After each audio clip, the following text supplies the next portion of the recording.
Bonjour à tous, donc bienvenue pour cette nouvelle vidéo.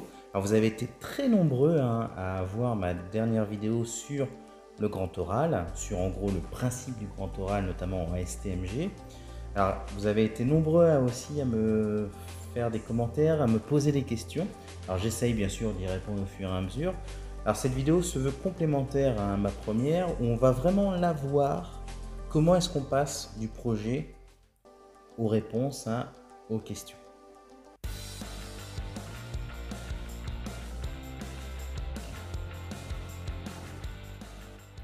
Donc dans cette vidéo, on va pouvoir voir d'abord, bien sûr, je vais rappeler la démarche du projet et après je vous expliquerai comment on passe donc aux questions. Alors vous avez ici un schéma qui rappelle la démarche de projet. Donc d'abord, il faut que vous ayez donc une organisation. Donc une organisation bien sûr qui est réelle. Il faut qu'elle soit évidemment un proche de chez vous pour que vous puissiez poser des questions. Donc ça c'est la première étape.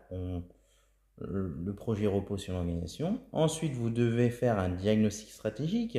Donc, c'est-à-dire qu'en fait, vous deviez donc en interne repérer les forces et les faiblesses des ressources et des compétences. Ensuite, en externe, repérer les opportunités, les menaces du micro et du macro-environnement. Donc ça, c'est la deuxième étape sur le diagnostic stratégique. En troisième étape, vous devez repérer les problèmes ou les besoins de gestion. Donc, je vous rappelle qu'un problème ou un besoin doit être justifié par diagnostic stratégique. C'est-à-dire que c'est soit une faiblesse à corriger, soit une menace à contourner, ou alors une opportunité à saisir.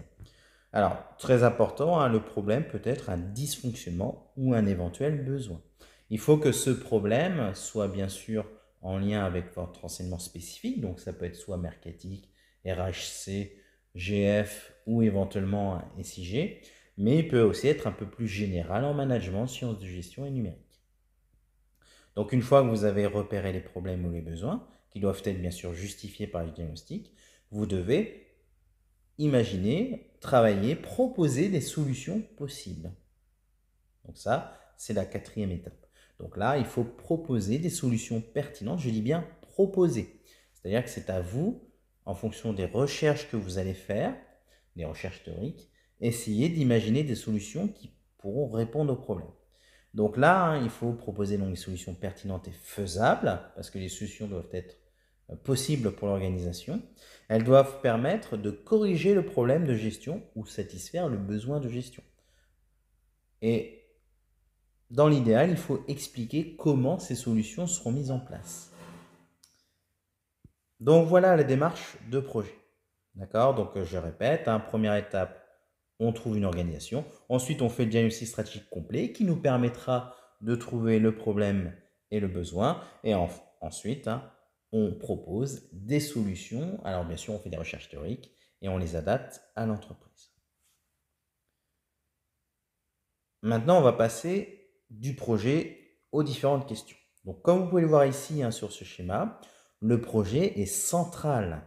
C'est-à-dire que c'est ce projet qui va alimenter les réponses à vos questions. Donc vous devez bien sûr dégager 2 questions.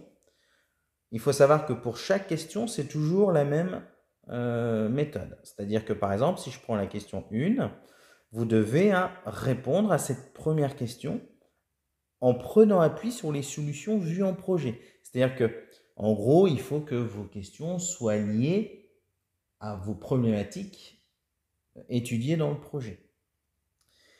Et donc, vous pouvez, par exemple, argumenter de façon théorique, mais ce qui est très important, c'est que les illustrations de ces arguments doivent être issues des solutions du projet. Idéalement, il faudrait que vous ayez une petite transversalité en droit dans votre question. En d'autres termes, vous pouvez par exemple insérer des arguments de droit à la réponse à la question.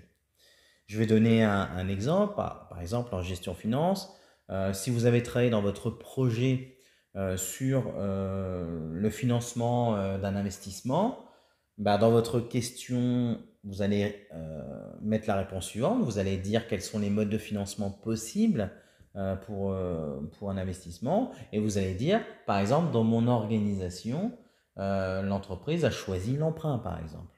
Et dire pourquoi elle choisirait l'emprunt ou pourquoi il faudrait faire un emprunt. Et là, derrière, je peux, pourquoi pas, travailler sur le contrat.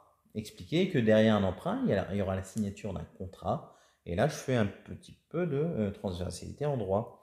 Pour ce qui est de la transversalité en économie, ben, l'idéal, c'est voilà, de donner des petits arguments économiques. Donc, si je reprends sur mon financement, eh ben, vous pouvez, par exemple, vous appuyer sur le chapitre sur le financement de l'économie, hein, qui est vu dans le programme d'économie. Vous pouvez aussi, par exemple, parler des marchés financiers, par exemple. Et ça, vous faites la même chose pour la deuxième question. Donc, vous avez votre deuxième question qui doit être bien sûr différente, hein, de la première. Donc, vous donnez des arguments théoriques et vous les illustrez avec votre organisation, votre projet.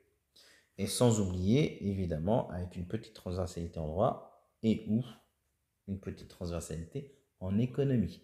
Rien ne vous empêche, bien évidemment, de travailler aussi, hein, sur, on va dire, sur l'aspect un peu plus managérial, plus global.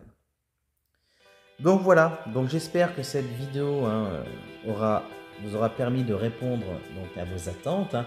N'hésitez pas, bien sûr, à mettre en commentaire les